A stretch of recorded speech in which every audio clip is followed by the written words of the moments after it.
ठीक है। 33 में क्या कहा, यदि कर्मों के उदय के कारण ही मोह राग द्वेष रूपी भाव होते हैं तो इनका अभाव कैसे होता है, क्योंकि कर्मों का उदय तो सदा ही है। अपन ने इसको बहुत अच्छे से समझ लिए थे।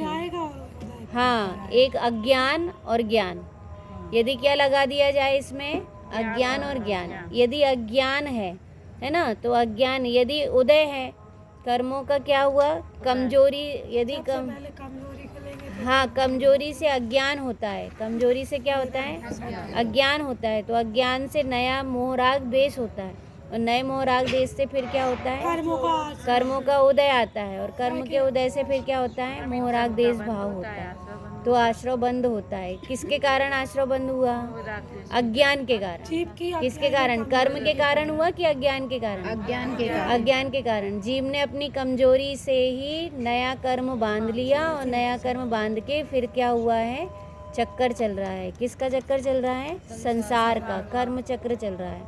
और इसका अभाव कैसे होगा, कि जब पुरुषार्थ से ज्ञान करेंगे, पुरुषार्थ से क्या करेंगे, ज्ञान करेंगे, तो पुरुषार्थ से ज्ञान करने पर क्या होगा, उदय बदल जाएगा।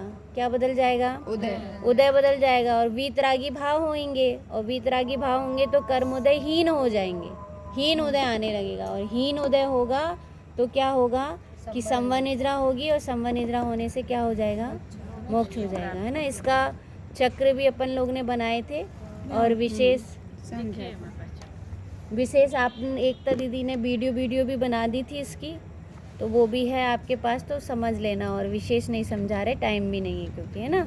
अब जीव के राग द्वेष रूपी भाव दो प्रकार के होते हैं, शुभ भाव और अशुभ भाव। जीव के शुभ भावों के निमित्त से ही पुण्य कर्म का बंध होता है, और जीव के अशुभ भावों के निमित्त से पाप कर्म का बंध होता है। ठीक है। अब देखिए, अब ये क्वेश्चन नंबर 34 जो है ना, कि आश्रव बंध तत्व का ही विशेष पुण्य और पाप है, तब इन्हें अलग से कहने की क्या आवश्यकता पड़ी। तो सबसे पहले कहा था कि आसक्ति होने के कारण पुण्य में जीव की क्या बैठी है, आसक्ति बैठी है। फिर क्या है कि पुण्य में जीव के धर्म की मान्यता भी बैठी है। कौन सी मान्यता बैठी है, धर्म की मान्यता बैठी है। और क्या, भलेपने की भी मान्यता बैठी है। पुण्य कैसा लगता है, भला लगता है। पुण्य हमको कैसा लगता है, भला लगता है। और कैसा होता है कि धर्म और पुण्य में अंतर भी नहीं लगता है, और धर्म और पुण्य में क्या नहीं लगता, अंतर नहीं लगता है। और इसी से क्या होता है, आश्रव और बंद होता है। अब बता सकते हैं कि पुण्य से संवनिद्रा होती है, सही या गलत, तो गलत, ये सही बताओ ना, गलत। हाँ, अब बताना है कि पुण्य, पाप तो बुरा है लेकिन पुण्य तो भला है, तो पुण्य की भले की मान्यता सही है या गलत। टिप्पणी आएगी, बता दे रही हूँ मैं, सबको याद कर लेना। देखियो क्या, तो फिर क्यों ऐसा नहीं, वो ये बता रही मैं इसका कॉलम आती है। हाँ, और फिर और धर्म की मान्यता होती, किसकी मान्यता होती है, धर्म की मान्यता होती है। देखो जैसे आता है ना कि पुण्य किसको अच्छा लगता है। जैसे अनंतमती थी, तो अनंतमती या अनंगसरा जो थी, अनंगसरा को पुण्य भाव ही थे। वो कहाँ पर थी, जंगल में थी। तो जंगल में वो क्या कर रही थी, कि जंगल में वो पूरे टाइम 3000 वर्ष तक, कितने वर्ष हो गए थे उनको, 3000 वर्ष तक जंगल में रहती गई। और जंगल में उनको क्या हुआ कि इतना, मतलब कोई ना मिला, ना कोई इंसान था, ना कोई व्यक्ति था, किसी से बात नहीं, चीत नहीं, बस जानवरों के बीच में और सबके बीच में। वहाँ पर कैसे उनकी उम्र थी, उनकी आयु कर्म था, तो वहाँ रही। और उनको अंतिम समय में दया भाव था। किसके प्रति दया भाव था, उस निगलने वाले अजगर के प्रति। किसके प्रति दया भाव था, निगलने वाले अजगर के प्रति। और दूसरे अजगर के प्रति नहीं, किसके प्रति, निगलने वाले अजगर। जब उनने निगलने वाले अजगर के प्रति इतनी दया भाव रखी, तो उसके कारण क्या हुआ कि वो जो निगलने वाला अजगर था, उसी के प्रति दया परिणाम होने से वो क्या हो गई कि उनको देवगति, देवी बन गई, है ना। और देवी बनी, पहले देवी बनी, और उसके बाद फिर क्या बनी, विशल्या बनी। और विशल्या बनी तो कैसी विशल्या थी, वो सुगंधित शरीर था उनका, कि उनके शरीर, उनके देह से जो स्नान का जल रहता था, उस स्नान के जल से ही रोग दूर हो जाता था। पर ये आता है कि जब तक कौमार्य अवस्था में थी तब तक उनके ये अतिशय था उनके स्नान के जल का, छुआ हुआ जल, स्नान का जल। जब लक्ष्मण जी को शक्ति लगी तो सब लोग कहते हैं ना कि वो संजीवनी बूटी लेने हनुमान जी यूं पहाड़ लेके आ गए। वो यूं पहाड़ लेके नहीं आए थे, वो विशल्या जी को लेकर आए थे। हाँ, उनको पता चला वो विद्याधर थे। हाँ, क्योंकि वो विद्याधर थे और वो वहाँ गए उनके पिता के पास, और पिता के पास जाके उनने अनुरोध किया कि लक्ष्मण जी को ऐसा ऐसा हो गया और सीता जी वहाँ पर हैं। तो उनने विशल्या जी को एक विमान में अच्छे से उनके साथ भेज दिया कि चले जाओ। और वो जैसे जैसे जैसे जैसे जहाँ पर रण क्षेत्र में युद्ध चल रहा था पास आ रही थी, तो जितने भी बेहोश योद्धा थे सबके सब खड़े हो गए। जल्दी जल्दी सब कैसे हो गए, बिल्कुल स्वस्थता को प्राप्त होने लगे। उनके स्पर्श की वायु भी सबको क्या कर रही थी, स्वस्थता दे रही थी। तो ये पुण्य है। ये कौन है, पुण्य है। अब बताओ, अपन पुण्य की जब जब बात सुनते हैं तो अपने को पुण्य कैसा लगता है, अच्छा लगता है ना। पुण्य की अरे देखो कम से कम क्या हो गई कि उनके स्पर्शित जल से क्या हो रहा है, स्वस्थता आ रही है। तो हमारी उसमें धर्म की मान्यता होती है।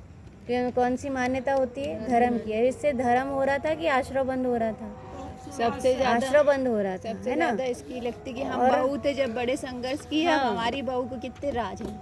हाँ, और अब वहीं पर देखे तो जो क्या कहते वो नागकुमार मुनिराज थे, और नागकुमार मुनिराज बैठे थे और उनकी माँ और बहन वहाँ से निकल रही थी, और दोनों ने वहाँ से क्या कहा कि ये रास्ता साफ है क्या। वो सगाई के लिए जा रहे थे, तो बहुत सारा सामान लेके वो दूसरे क्षेत्र तक जा रही थी। उनने कह दिए, उन्होंने कुछ भी नहीं कहे, वो वीतरागी भाव से बैठे रहे। और जैसे वो वीतरागी भाव से बैठे रहे तो उनकी माँ को और बहन को दोनों को वहीं से डाकू का गिरोह था, और गिरोह वालों ने पहले ही नागकुमार मुनिराज को भी क्या किए थे, उसके पहले ही दिन उनको क्या किए थे, अरेस्ट कर लिए थे, बांध दिए थे, और बंदी बना के और उनके गिरोह में ले गए थे। लेकिन उनको यही था डर कि इन्होंने, ये बीतरागी मुनिराज है और ये बैठे हुए हैं, और इनने किसको देख लिए कि इन्होंने ज़रूर से हमारा स्थान देख लिए हैं, हमारा कहाँ पर गुफा है, और ये सारे राजा के सैनिकों को बता देंगे, इसलिए इनको बांध लो और बांध के ले जा लो। ऐसा सोच के वो उनको बांध के और लेकर चले गए। और अब वहीं पर जब उनकी माँ आई तो उनने उनको कुछ भी नहीं कहे, वीतरागी भाव से बैठे रहे कि अब इनका यदि पुण्य का उदय हो तो वो नहीं पकड़ेंगे, और नहीं होगा तो पकड़ेंगे। ऐसा कह देते सारे से कि जाना नहीं, इतना भी नहीं किया कि और कैसे रहे, वीतरागी भाव से बैठे रहे। देखो वहाँ उनने तपस्चरण की और 3000 वर्ष की तपस्चरण का पुण्य लगा, और यहाँ पे उनका वीतरागी भाव रहा कि उनने इतना भी नहीं बताया। और वहाँ से फिर वो आगे वो डाकुओं ने पूरा उनका जितना भी जेवर और शादी का जितना सामान था वो भी पूरा क्या कहते हैं उसको, लूट लिए। और वो जो उनकी माँ और बहन थी उनको भी लेके और वहाँ पर लेकर चले गए अपने स्थान पर। और फिर जब पता चला उनको कि अरे वो नागकुमार मुनिराज वहाँ बैठे थे और उन्होंने कुछ भी नहीं कहे, तो वो पूरे के पूरे डाकू 500 डाकू थे, और वो मुनिराज के पास आ गए। और उनका जो सबसे बड़ा सरदार था उनने भी केस लॉन्च कर लिए और कहे कि हमको तो जिनेश्वरी दीक्षा चाहिए, क्योंकि आप जैसी वीतरागता देखकर हम बहुत प्रभावित हो गए। अब बताओ कि वो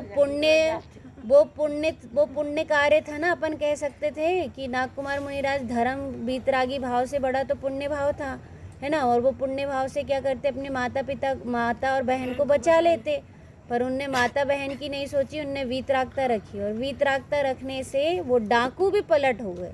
उनमें भी क्या आ गया, उनको भी पुण्य भाव से भी बड़ा कौन नजर आने लगा, कि धर्म भाव नजर आने लगा, पुण्य भाव नजर नहीं आने लगा। ठीक है ना। अब इतना हो गया है। कल ये बताइए आप लोग